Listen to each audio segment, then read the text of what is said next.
नमस्कार, news India देख रहे हैं आप। मैं हूं आपके साथ सपना। शुरुआत करते हैं उत्तराखंड खबरों की। मुख्यमंत्री पुष्कर सिंह धामी का हरिद्वार दौरा। गुरुकुल कांगड़ी विश्वविद्यालय हेलीपैड पहुंचेंगे सीएम। उत्तराखंड संस्कृत विश्वविद्यालय कार्यक्रम में होंगे शामिल। विश्वविद्यालय में संस्कृत गंगा संगम 2025 का आयोजन। अंतर्राष्ट्रीय सम्मेलन का समापन समारोह आयोजित हुआ। कार्यक्रम के बाद हेलीकॉप्टर से देहरादून लौटेंगे मुख्यमंत्री।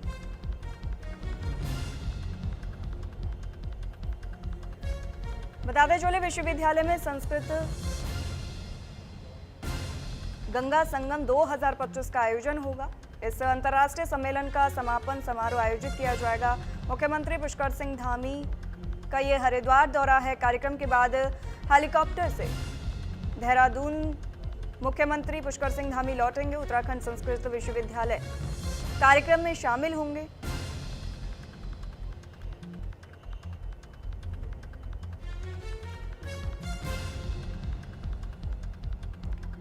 आपको बता दें, मुख्यमंत्री पुष्कर सिंह धामी विश्वविद्यालय गुरुकुल कांगड़ी विश्वविद्यालय हेलीपैड से पहुंचेंगे।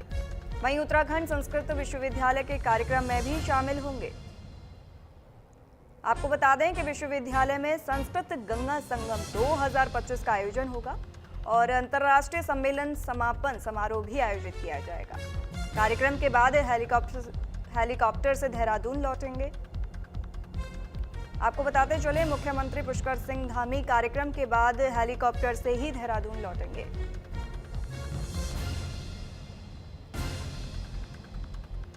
उत्तराखंड संस्कृत विश्वविद्यालय कार्यक्रम में शामिल होने के लिए मुख्यमंत्री पुष्कर सिंह धामी का हरिद्वार दौरा है। विश्वविद्यालय में आयोजित संस्कृत गंगा संगम 2025 का आयोजन होगा, जिसमें मुख्यमंत्री पुष्कर सिंह धामी शामिल होंगे।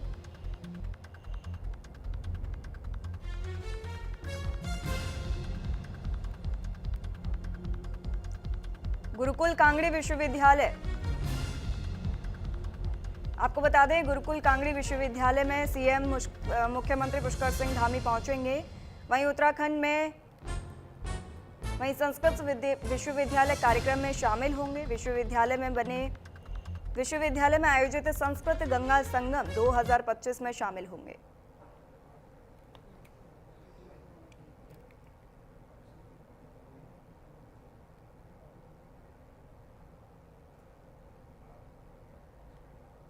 तमाम जानकारी के साथ हमारे सहयोगी विश्वास सैनी हमारे साथ जुड़े हैं। विश्वास, आज मुख्यमंत्री पुष्कर सिंह धामी का हरिद्वार दौरा है, कार्यक्रम में शामिल होंगे, क्या कुछ जानकारी है? जी हाँ, देखिए मैं आपको बता दूं, जिस तरह मुख्यमंत्री पुष्कर सिंह धामी आज हरिद्वार के दौरे पर हैं। हरिद्वार में वो आज उत्तराखंड संस्कृत विश्वविद्यालय पहुंचेंगे, जहां पर वो संस्कृत गंगा संगम 2025 का जो अंतर्राष्ट्रीय सम्मेलन है उसका समापन समारोह है, उसमें वो पहुंचने वाले हैं। जैसा कि कल ये जो कार्यक्रम था, इसमें उत्तराखंड के जो स्वास्थ्य मंत्री हैं धनसिंह रावत, वो पहुंचे थे। साथ ही साथ महाराष्ट्र के जो पूर्व राज्यपाल भगत सिंह कोश्यारी, वो भी यहाँ पर पहुंचे हुए थे। तो उसके लेकर आज जिस तरह से इसका समापन समारोह है, तो समापन समारोह पर मुख्यमंत्री पुष्कर सिंह धामी जब वहां पर पहुंच रहे हैं, तो जो प्रशासन जो पूरी तरीके से मुस्तैद हो चुका है, पूरी तरीके से तैयारी जो है उनके आने की कर दी गई है। और मुख्यमंत्री पुष्कर सिंह धामी यहाँ पर पहुंचेंगे 2:55 पर। वो संस्कृत विश्वविद्यालय में यहाँ पर पहुंचकर अपने जो कार्यक्रम समारोह में वो प्रतिभाग करेंगे। जी, संस्कृत गंगा संगम 2025 का आयोजन होगा। इस कार्यक्रम की क्या खासियत है? यहाँ देखिए, जिस तरीके से मैं आपको बता दूं कि उत्तराखंड के अंदर जो संस्कृत विश्वविद्यालय है, इसकी अपनी ही एक बड़ी मान्यता है। और गंगा संगम मैं आपको बता दूं, जिस तरीके से अभी कल जिस तरह से कार्यक्रम हुआ, तो उसमें कई जो डेलीगेट्स थे, वो डेलीगेट्स भी यहाँ पर पहुंचे थे। संस्कृत को लेकर, संस्कृत के जो पुरानी भाषा है हिंदुस्तान की संस्कृत, उसको लेकर जो जागरूकता है, वो जागरूकता बढ़ाने को लेकर अंतर्राष्ट्रीय सम्मेलन जो है वो किया जा रहा है, जिसमें कल जो पूर्व मुख्यमंत्री जो थे भगत सिंह कोश्यारी, वो यहाँ पर पहुंचे थे। और साथ ही साथ धन सिंह रावत यहाँ पर पहुंचे थे। तो जो कुलपति हैं यहाँ के दिनेश चंद्र शास्त्री जी, वो बताते हैं कि जो संस्कृत है, संस्कृत को लेकर उत्तराखंड के अंदर एक अलग ही मान्यता जो है वो देखी जा रही है। क्योंकि कई धाम यहाँ पर हैं और कई धामों में इस तरह के जो संस्कृत को लेकर लोगों में जो जागरूकता होनी चाहिए, उसके जो भी युवा जो संस्कृति है उसमें इस तरह का जो अभाव है वो देखा गया। लेकिन इसके अंतर्राष्ट्रीय स्तर पर अगर इसको और फैलाया जाए, तो जो उत्तराखंड की जो संस्कृति है, संस्कृत को लेकर जो भारत की जो पुरानी भाषा है संस्कृत, इसको लेकर लोगों में जागरूकता होनी जरूरी है। उसको लेकर ये जो कार्यक्रम है वो किए जा रहे हैं। जी, विश्वविद्यालय में सीएम धामी के आगमन को लेकर क्या क्या तैयारियां की गई हैं और छात्रों में या वहां के लोगों में किस तरह का उत्साह देखा जा रहा है? जी हाँ, देखिए बेशक जिस तरीके से उत्तराखंड के अंदर हम क्या है हरिद्वार में ही ये उत्तराखंड संस्कृत विश्वविद्यालय है, इसको लेकर और हरिद्वार के जितने भी लोग हैं और जो छात्र हैं यहाँ के, उनमें काफी उत्साह इस चीज को लेकर है कि इस अंतर्राष्ट्रीय स्तर पर ये जो सम्मेलन है ये किया जा रहा है। अब ऐसे में मुख्यमंत्री पुष्कर सिंह धामी की जब मौजूदगी यहाँ पर होगी तो एक अच्छा खासा उत्साह और छात्रों में बढ़ेगा। तो इसको लेकर जिस तरह से रंगारंग कार्यक्रम है उसकी भी जो तैयारियां हैं वो की गई हैं और प्रशासन जो है मुख्यमंत्री के पहुंचने को लेकर जिस तरीके से तैयारियां होनी चाहिए, जिस तरह से सुरक्षा व्यवस्था होनी चाहिए, उसको लेकर प्रशासन भी पूरी तरीके से मुस्तैद यहाँ पर दिख रहा है। और साथ ही साथ जितनी फैकल्टीज हैं, जिन जो प्रोफेसर हैं, उनमें भी एक अलग ही उत्साह इस चीज को लेकर बना हुआ है कि उत्तराखंड की जो संस्कृत जिस तरह से एक धरोहर है उसको लेकर जो अंतर्राष्ट्रीय स्तर पर इसको जो सम्मान मिलना चाहिए उसको लेकर मुख्यमंत्री पुष्कर सिंह धामी भी कई बार इसकी कवायद कर चुके हैं। तो ऐसे में जिस तरह से आज कार्यक्रम है उसमें मुख्यमंत्री धामी की जो मौजूदगी रहेगी उससे और उत्साह जो है वो चरम पर पहुंचने वाला है। जी जी विश्वास, आप बने रहिए, आपसे और भी जानकारी आगे लेंगे। इसी बीच बढ़ते हैं खबरों में। टिहरी झील में आयोजित इंटरनेशनल प्रेसिडेंट कप 2025 और चतुर्थ टिहरी वाटर स्पोर्ट्स कप 2025 का समापन भव्य रूप से हुआ, जहां समापन समारोह में मुख्यमंत्री पुष्कर सिंह धामी ने भी प्रतिभाग किया। इसके साथ ही सीएम ने उत्कृष्ट प्रदर्शन करने वाले प्रतिभागियों की सराहना की और वहीं सराहना करते हुए कहा कि 300 से अधिक खिलाड़ियों की भागीदारी ने इस आयोजन को अंतर्राष्ट्रीय पहचान दिलाई है और टिहरी को विश्व स्तर पर साहसिक खेलों के केंद्र के रूप में स्थापित किया गया है। गौरतलब है कि इस चैंपियनशिप में भारत समेत 22 देशों के एथलीट्स ने इसमें प्रतिभाग किया, जिसमें इंडिया ने पहला स्थान हासिल किया और सीएम धामी ने खुद विजेताओं को ट्रॉफी से नवाजा। स्पोर्ट्स की गतिविधियां हैं वो हमारे इस क्षेत्र के लिए बहुत बड़ा पर्यटन का भी एक बड़ा केंद्र के रूप में इस क्षेत्र को विकसित करने में बहुत बड़ी मदद मिलेगी। साथ ही यहाँ के आर्थिकी को भी मदद मिलेगी, यहाँ का व्यवसाय भी चलेगा, होटल चलेगा, अन्य काम चलेंगे और इस प्रकार के आयोजन होते रहें। इसके लिए हमारा निरंतर प्रयास रहेगा कि आगे अन्य गतिविधियां और यहाँ पर संचालित। सर, टेहरी जी में सी प्लेन उतारने की भी कवायद थी, लेकिन अभी तक वो धरातल पर नहीं उतर पाई।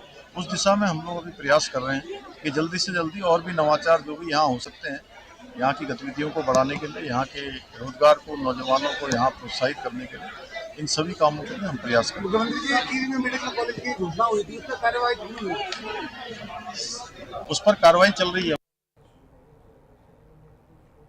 आगे बढ़ेंगे। हरिद्वार में अखाड़े की बड़ी कार्रवाई देखने को मिली। अनुशासन तोड़ने वालों पर बड़ी कार्रवाई सामने आई। सीएम की संत बैठक पर सवाल उठाना भारी पड़ गया। 2 महामंडलेश्वर को निष्कासित किया गया। वहीं संत समाज में हलचल मची हुई है। निष्कासन से भूचाल आ गया। हरिद्वार में अखाड़े के अंतर्राष्ट्रीय अध्यक्ष महंत मोहन भारती महाराज का बड़ा फैसला सामने आया है, जहां 2 महामंडलेश्वर यतीन्द्रानंद गिरी और प्रबोधानंद गिरी को अखाड़े से निष्कासित किया गया। दोनों को मुख्यमंत्री पुष्कर सिंह धामी की संत बैठक पर सवाल उठाना भारी पड़ गया। बताते चले कि दोनों महामंडलेश्वर को अखाड़े के खिलाफ अनगल बयानबाजी का खामियाजा भुगतना पड़ा। वहीं अन्य संतों की भूमिका की जांच हो रही है और जल्द ही और कार्रवाई भी हो सकती है। बताते चले कि श्री पंच दशनाम जूना अखाड़े ने मामले को लेकर सख्ती दिखाई और अनुशासन की मिसाल दी है।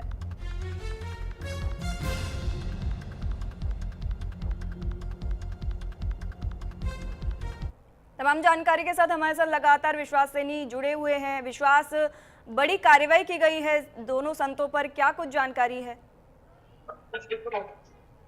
जी हाँ, देखिए जिस तरीके से मैं आपको बताऊं भी आगामी कुंभ है 2027 का अर्ध कुंभ, जिस तरह से उसको दिव्य और भव्य बनाने के लिए मुख्यमंत्री पुष्कर सिंह धामी ने हाल ही में हरिद्वार में 13 अखाड़ों के संतों के साथ एक बैठक की थी, जिसमें जो कुंभ में जिस तरह से जो स्नान होने वाले हैं, अमृत स्नान होगा, उनकी तिथियां जो है वो घोषित की गई थी। तो उसको लेकर जितने भी साधु संत हैं उनमें कहीं ना कहीं एक तरह से जो बयानबाजी है वो शुरू हो गई थी, क्योंकि इसका विरोध भी कई बार शुरू हो चुका था। जूना अखाड़े के दोनों जो महामंडलेश्वर स्वामी यतीन्द्रानंद गिरी और स्वामी प्रबोधानंद गिरी, इन्होंने न सिर्फ मुख्यमंत्री की बैठक पर सवाल उठाए थे, बल्कि अखाड़ों के खिलाफ लगातार अनर्गल बयानबाजी भी इनकी तरफ से जो लगातार है वो की जा रही थी। तो इसके बाद जो पंच दशनाम जूना अखाड़ा जो है उसके जो अंतर्राष्ट्रीय अध्यक्ष है श्रीमंत मोहन भारती महाराज, उन्होंने दोनों महामंडलेश्वर को तत्काल प्रभाव से अखाड़ा से निष्कासित कर दिया है। उसका ये उन्होंने फैसला लिया और बकायदा उसका एक जो पत्र है वो जारी किया है। जिस तरह से देखा जा रहा है कि जिससे अनर्गल बयानबाजी जो हो रही थी उसको लेकर भी जो ये कार्रवाई है वो की गई है। इसके साथ ही मैं आपको बता दूं, कल जिस तरह से एक पत्रकार वार्ता की गई थी, इसमें जो संत महंत जो वहां पर मौजूद थे, वहां पर इन संतों ने मिलकर एक अखाड़ा आश्रम जो परिषद है उसका भी एक गठन किया था, जो आचरण के विरुद्ध रहता है इनके। जिस तरह से ये महामंडलेश्वर है तो इन्होंने जितना भी ये अखाड़ा परिषद जो तैयार की, ये क्षमा कीजिएगा, आश्रम परिषद जिस तरह से जो इन्होंने ये परिषद जो तैयार किया है, तो उसकी जिस तरह से परिषद बनने के बाद इनके ऊपर जिस तरह बयानबाजी शुरू हुई तो उन्होंने अनर्गल बयानबाजी भी करी इसको लेकर। तो पंच दशनाम जो जूना अखाड़ा है, उन्होंने इसको लेकर जो मर्यादा है वो मर्यादा का पाठ सिखाने के लिए इनको अनुशासन तोड़ने पर कार्रवाई की है और इनको निष्कासित किया है। जी, दोनों महामंडलेश्वर को निष्कासित कर दिया गया है, इससे संत समाज में किस तरह की हलचल है? जी हाँ, देखिए जिस तरह से अभी 13 पर जो अखाड़ा है उनके जो प्रतिनिधि थे उनके साथ मुख्यमंत्री ने अभी बैठक की थी। इसको लेकर जितने भी ये संत हैं इन्होंने कहा था कि आश्रम परिषद जो है, आश्रम के भी कई संत ऐसे हैं जिनको इस बैठक में लिया जाना चाहिए था, लेकिन मुख्यमंत्री ने जो है उनके लिए सिर्फ 13 प्रतिनिधि ही पहुंचे, 13 अखाड़ों के जो प्रतिनिधि थे सिर्फ वही पहुंचे थे। तो ऐसे में जो आश्रम के जो संत होते हैं उनकी भी कुछ जो अखाड़ा परिषद है, जो कुंभ है, उसको लेकर उनकी भी कुछ कहानियां रहती है, उनकी भी कुछ शिकायतें हैं, जिसको लेकर मुख्यमंत्री ने इनको दरकिनार किया है। तो उसको लेकर उन्होंने कुंभ प्रशासन के साथ भी इस बात को लेकर कहा है कि कुंभ प्रशासन ने भी इनको दरकिनार किया है। तो ऐसे में जब कुंभ आएगा तो कुंभ इनके लिए भी आएगा और कुंभ सभी अखाड़ों के लिए भी आएगा।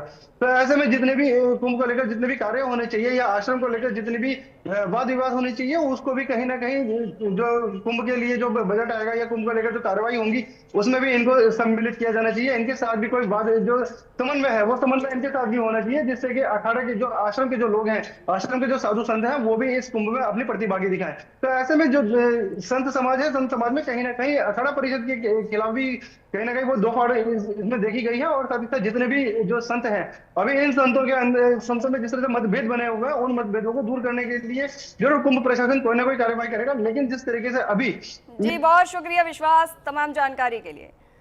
इसी के साथ ही रविंद्रपुरी महाराज या अध्यक्ष हैं अखाड़ा परिषद के, हमारे साथ जुड़े हुए हैं। आपसे जानेंगे, दोनों महामंडलेश्वर को निष्कासित किया गया है, इससे संत समाज में किस तरह का माहौल है?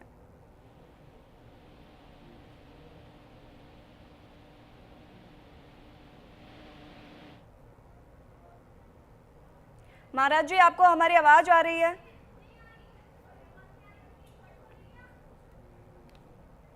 ठीक है, दोबारा से जुड़ने की कोशिश करेंगे।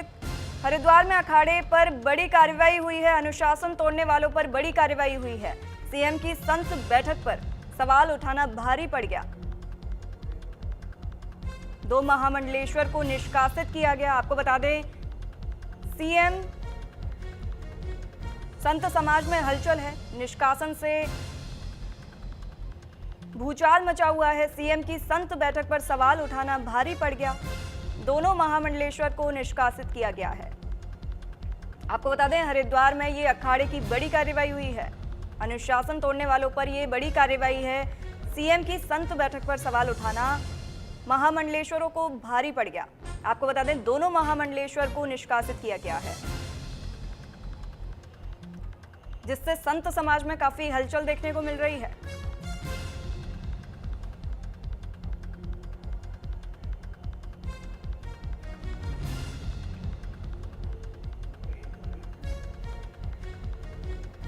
हरिद्वार में अखाड़े की बड़ी कार्रवाई देखने को मिली है, अनुशासन तोड़ने वालों पर बड़ी कार्रवाई हुई है।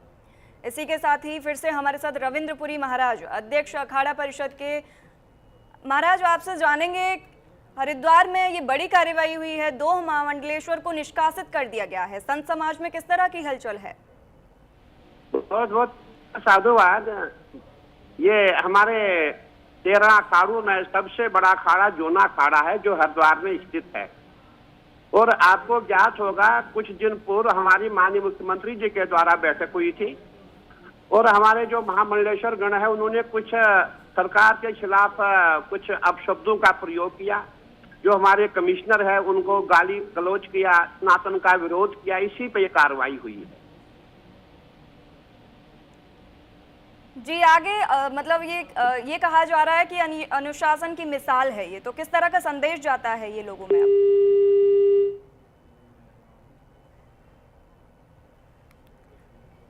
इसी के साथ उनका बहुत धन्यवाद, उन्होंने हमें बहुत सारी जानकारी दी। इसी के साथ आगे बढ़ते हैं। विकास नगर के हरबटपुर में अतिक्रमण हटाने के दौरान हंगामा हो गया। नेशनल हाईवे किनारे बुलडोजर कार्रवाई पर बवाल मच गया। अतिक्रमण हटाओ अभियान राजनीतिक भिड़ंत, नगर पालिका अध्यक्ष और कांग्रेस नेता आमने सामने आ गए। अतिक्रमण हटाने की बड़ी कार्रवाई के दौरान हंगामा हुआ। वहीं मौके पर मौजूद पुलिस ने स्थिति को नियंत्रित में किया। हरबटपुर में नेशनल हाईवे किनारे चल रहे अतिक्रमण हटाओ अभियान के बीच हालात अचानक गर्म हो गए, जहां लोक निर्माण विभाग की टीम ने बुलडोजर लगाकर दुकानों के बाहर किए गए अतिक्रमण को हटाना शुरू किया, तो कई जगह व्यापारी विरोध में सामने आ गए। व्यापार मंडल और स्थानीय जनप्रतिनिधियों के आग्रह पर दुकानदारों को टीन शेड और अन्य निर्माण हटाने के लिए 3 दिन की मोहलत देने पर सहमति बनी। लेकिन इसी दौरान सबसे बड़ा विवाद तब खड़ा हो गया जब नगर पालिका हरबटपुर की अध्यक्ष नीरू देवी और कांग्रेस नेता नीरज रोहिल्ला आमने सामने आ गए। वहीं देखते ही देखते दोनों पक्षों के समर्थक भी आपस में भिड़ गए। तीखी नोकझोंक भी हुई तो कहीं हाथापाई की नौबत आ गई। वहीं साथ ही आरोप प्रत्यारोप का दौर भी चलता रहा और माहौल तनावपूर्ण बना रहा। विवाद की वजह कार्रवाई के दौरान पक्षपात किए जाने के आरोप बताए जा रहे हैं। पुलिस के हस्तक्षेप के बाद स्थिति को नियंत्रित में लिया गया।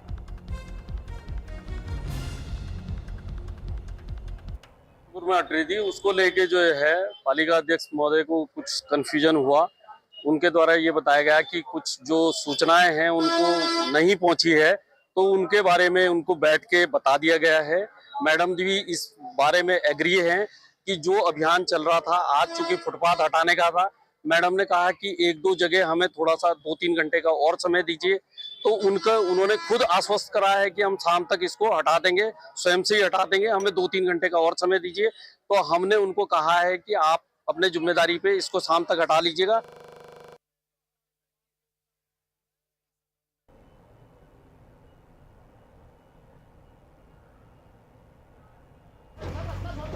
बताते चले नगर पालिका अध्यक्ष और कांग्रेस के नेता आमने सामने आ गए। अतिक्रमण हटाने की कार्रवाई के दौरान हंगामा देखने को मिला।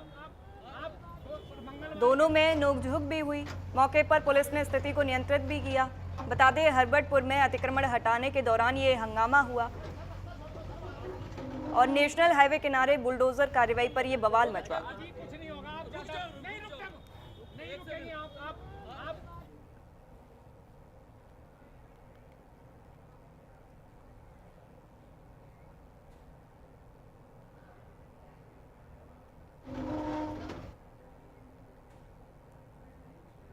खबरों में आगे बढ़ेंगे। हरिद्वार में 2027 कुंभ मेले की तैयारियों को लेकर साधु संतों में नाराजगी बढ़ती दिख रही है।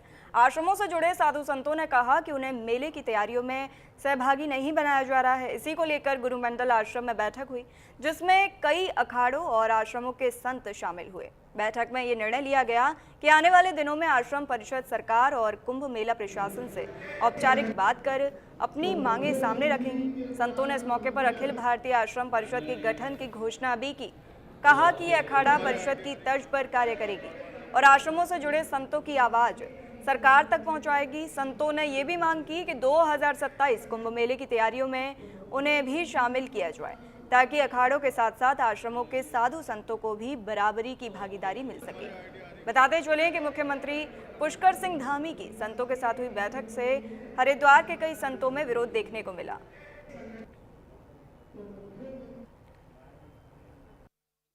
उत्तराखंड सरकार को कहा गया है हरिद्वार के आश्रमधारियों के साथ कुंभ के बारे में पुनर्विचार करें, क्योंकि अर्ध कुंभ है और अर्ध कुंभ को कुंभ के रूप में प्रचारित किया जा रहा है। क्यों किया जा रहा है, ये स्पष्टीकरण होना चाहिए और आश्रमधारियों के साथ बैठकर बात करें। आश्रमधारियों की बहुत सारी समस्याएं हैं, उनका समाधान करें और आश्रमों का सहयोग करे सरकार। यह प्रमुख रूप से निर्णय तय किया गया है। साथ साथ में यहाँ पर सभी संतों ने एक स्वर से अखिल भारतीय आश्रम परिषद का गठन किया है और वो इसलिए किया है कि आश्रमों की समस्याओं से निपटा जा सके और सरकार के साथ वार्ता की जा सके। स्थानधारियों को तकलीफें रहती है। अब जैसे कि बहुत सारे कमर्शियल बिल आ रहे हैं, आश्रमों का नक्शा पास नहीं हो रहा है। कुंभ के माध्यम से कुंभ की बात कर रहे हैं, लेकिन किसी आश्रम वालों को पूछा नहीं जा रहा है। ये मतलब कुंभ खाली अखाड़ों तक ही सीमित है। अखाड़ों के छावनियां बना बना के उन लोगों ने अपने मतलब अपार्टमेंट बना लिए हैं, तमाम पेड़ काट दिए, उसके बावजूद भी वो कर रहे हैं। तो ये समस्याएं हैं ना, बेचारे आश्रम वाले भगत जगत सबको रखते हैं और सरकार भी आश्रम वालों को नहीं पूछती है। तो इन्हीं समस्याओं को लेकर ये आज आश्रम परिषद का जो विचार विमर्श हुआ है, और हो सकता है कि जनवरी में इसका बहुत बड़ा एक संगठन खड़ा हो। हरिद्वार का जो स्थानधारी साधु है, जो अनेकों मत पंथ संप्रदायों से आते हैं, उनको भी कुंभ की इस योजना में शामिल किया जाए। और जो 2027 में जिस प्रकार से माननीय मुख्यमंत्री जी ने कुंभ की पर्व की और शाही स्नान की तिथियों की घोषणा की है, उसमें हरिद्वार के स्थानधारी संतों का बहुत बड़ा योगदान रहता है। तो इन सब विषयों में उसकी भी सहभागिता सुनिश्चित हो, सरकार उनके साथ भी बैठे, उनके साथ बातचीत करे। जो योजनाएं सरकार की है, उन योजनाओं में संत भी सम्मिलित हो। संतों के साथ भी सरकार को बैठना चाहिए, उनके सुझाव लेने चाहिए, और उनको क्या क्या दिक्कतें कुंभ में होती हैं, इस पर सरकार को विचार करना चाहिए और उन्हें सहयोग करना चाहिए। अखाड़ों को पूछना चाहिए, क्योंकि हमसे अखाड़े हैं और अखाड़ों से हम हैं। सिर्फ अखाड़ों को ही पूछे तब क्या होगा। लेकिन हमारा यही है कि अखाड़ा कुंभ में एक पक्ष है, कुंभ की शोभा अखाड़ा है, अखाड़ों की शोभा यात्राएं हैं, लेकिन पूरा का पूरा कुंभ जो करोड़ों करोड़ों भक्त आते हैं, उन सबकी जो व्यवस्था है वो केवल स्थानधारी संतों के कारण होती है। खबरों में फिलहाल इतना ही, रुकते हैं एक छोटे से ब्रेक के लिए।